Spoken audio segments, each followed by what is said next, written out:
Hello and welcome to my next video.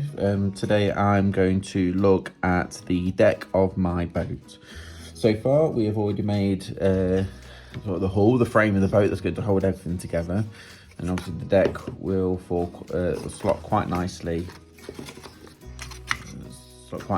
onto the boat. So this is kind of where I want to deviate from the instructions slightly. And that. But first things first, I've done a line down the middle, and that's where I would put my finishing planks on nicely, just so they're in a straight line. But on the other side, I've done some marking. So I've measured out halfway point between the two, where the two masts go, and I've done a square here. So on the plans here, we have this mesh thing where you'd look, where I guess typically I'd like going into the boat, letting some fresh air in and that. But this just sits on the deck and that, so I'd quite like it to be a room in itself.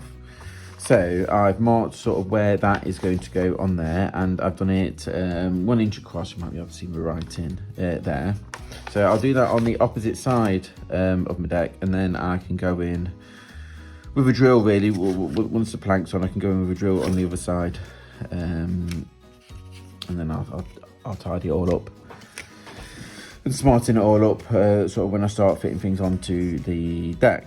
So yeah, you can sort of see my line down the middle as I was trying to work out sort of the halfway point, and then I use that line sort of to make the square. I'll leave this on the opposite side as to what I am going to do my planks on, and I will crack on with that. But please remember, subscribe, like, any support is massively appreciated, and that I love making my boats. I'm still in my infancy of doing it and everything, so comment away if you've got any advice or suggestions or anything for me. Thank you.